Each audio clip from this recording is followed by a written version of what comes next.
Hoy vamos a hablar de bloqueos IPAC femoral. Bueno, para el bloqueo IPAC vamos a usar una sonda lineal de alta frecuencia de 10 a 12 MHz con una profundidad de aproximadamente 6 a 8 centímetros y utilizamos una aguja ecogénica de 22G de 80 a 100 milímetros. Que en el óptico utilizamos de 50. Y depende de la contextura del paciente, podemos llegar a necesitar una sonda curva de baja frecuencia para tener más visualización en la zona abordada. En cuanto a las indicaciones, la principal indicación es la artroplastia total de rodilla, primaria o recambio de la misma, y también para cirugías de ligamento cruzado anterior.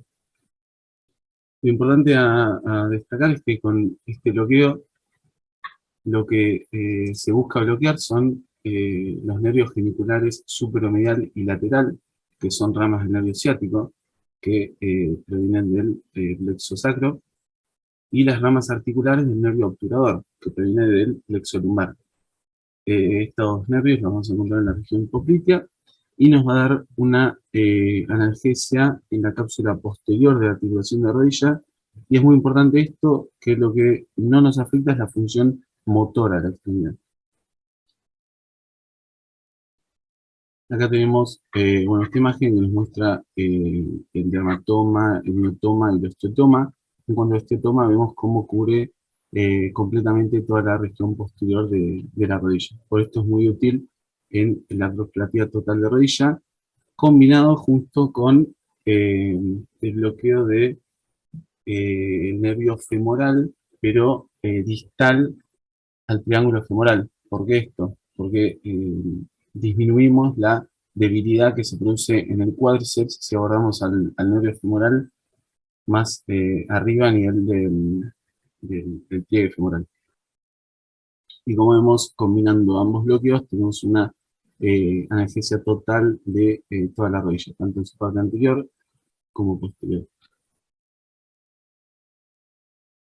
La posición del paciente, lo ideal o la posición más cómoda va a depender del operador. Lo normal es poner al paciente en decúbito lateral, con la extremidad que se va a operar por encima y las rodillas ligeramente flexionadas una encima de la otra, como se muestra en esta imagen. Colocamos la sonda de manera perpendicular al eje de la pierna, a nivel del pliegue popliteo, e ingresamos de lateral a medial con la aguja. Obviamente se puede abordar al paciente o realizar este bloqueo en otras posiciones, como por ejemplo en esta, en la cual el paciente está en decúbito supino, con una ligera rotación externa de la cadera. Bueno, también puede ser en decúbito supino, con el talón apoyado en la cama y rodilla flexionada, o en decúbito prono. En cuanto a la imagen ecográfica que vamos a obtener, vamos a ver bien profundo en la imagen una línea hiperecogénica gruesa que corresponde al fémur. Acá, no sé si se llega a ver el mouse, ¿se llega a ver o no? Sí, se ve, se ve. Vemos esta línea hiperecogénica que es el fémur, y si vamos hacia distal vamos a ver el cóndilo femoral, una imagen hipoecogénica redondeada que tendrá que ser pulsátil correspondiente a la arteria poplitea, la vena poplitea también que está al lado de la arteria, y tendríamos que ver las ramas del nervio ciático, que son el peroneo común y el tibial posterior, para ir introduciendo la aguja, no llevarnos puestos estos nervios. Acá se ve bien la aguja y la zona donde vamos a inyectar anestésico local es esta zona, justo en la parte que se encuentra, en la región que se encuentra entre los vasos popliteos y el fémur. Acá vemos una imagen por ahí un poco más realista. Tenemos el fémur, los vasos popliteos, el nervio ciático y la región inyectada anestésico local.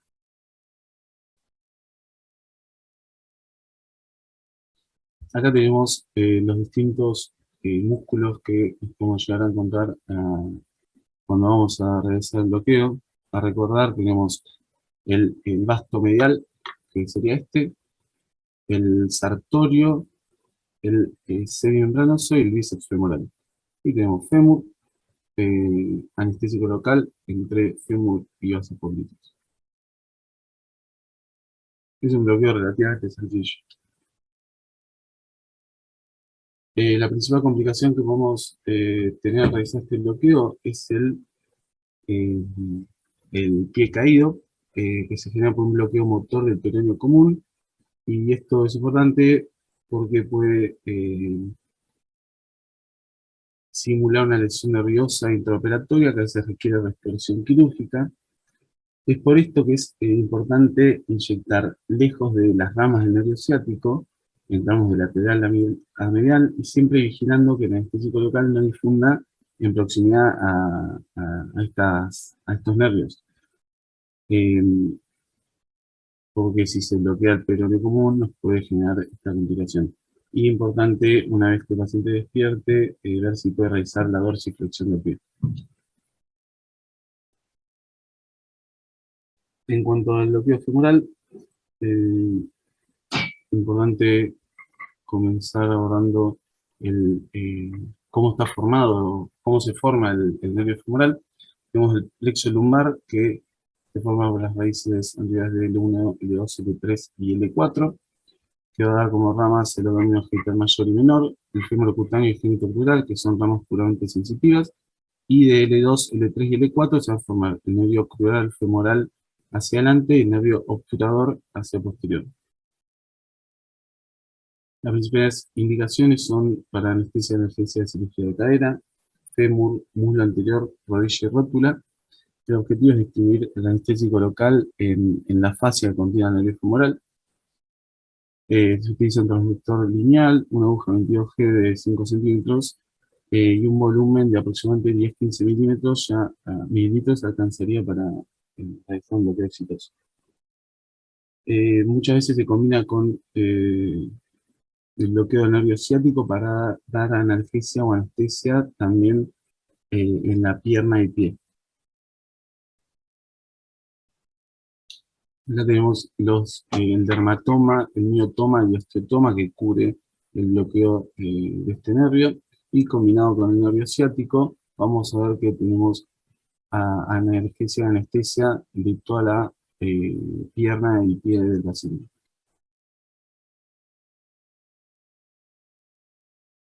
En cuanto a la posición, el paciente va en decúbito supino, con la extremidad inferior completamente extendida y ligeramente rotada externamente. Como vemos en la imagen, colocamos el transductor a nivel del pliegue femoral y ingresamos de lateral a medial. Siempre tenemos que identificar, realizar este bloqueo de lateral a medial. Vamos a ver nervio femoral con una imagen hiperecogénica alongada. Medialmente vamos a encontrar a la arteria con una estructura pulsátil y anecoica que se encuentra lateral a la vena femoral, que encontramos con una imagen hipocoica medial a la arteria. Acá una imagen un poquito mejor, se ve perfectamente. Este es el músculo de psoas, acá tiene está el pectíneo, tenemos de lateral a medial nervio, arteria y vena. Y el nervio está rodeado de la fascia, de la fascia gruesa.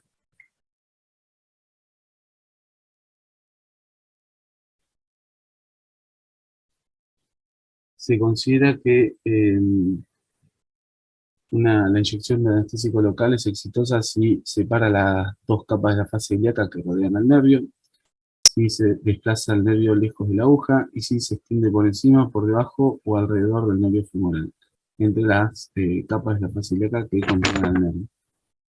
Se inserta la aguja en plano, de lateral a medial, como se ve en la imagen, eh, con el objetivo de perforar la fascia que se encuentra lateral al nervio femoral. Inyectamos 1 o 2 milímetros del anestésico local para confirmar que la aguja esté adecuadamente posicionada y luego completamos el bloqueo con 10 a 15 mililitros. Este sería el músculo del psoas y este el músculo pectíneo.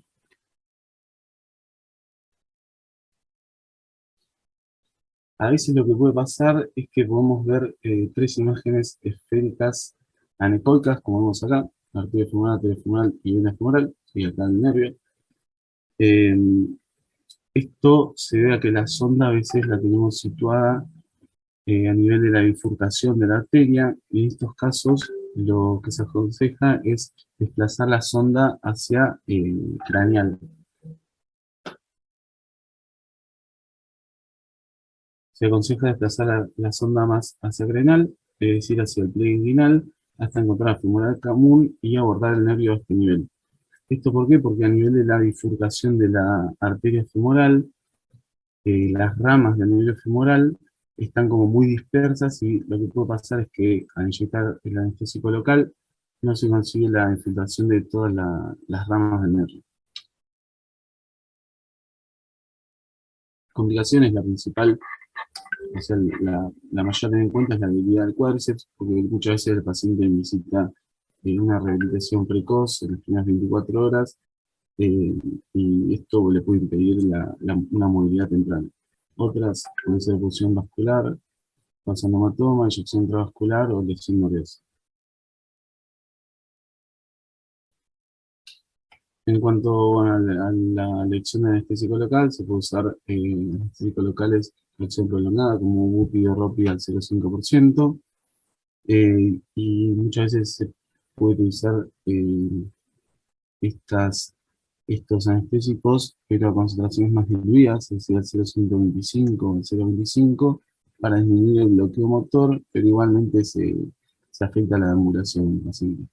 Y como dije antes, con 10-15 mililitros suele ser suficiente para un bloqueo eficaz. Las dosis máximas son de LIDO sin EPI son de 5 miligramos kilo, de LIDO con EPI 7 miligramos kilo, y de UPI son de 2 a 3 miligramos kilo. Eso es.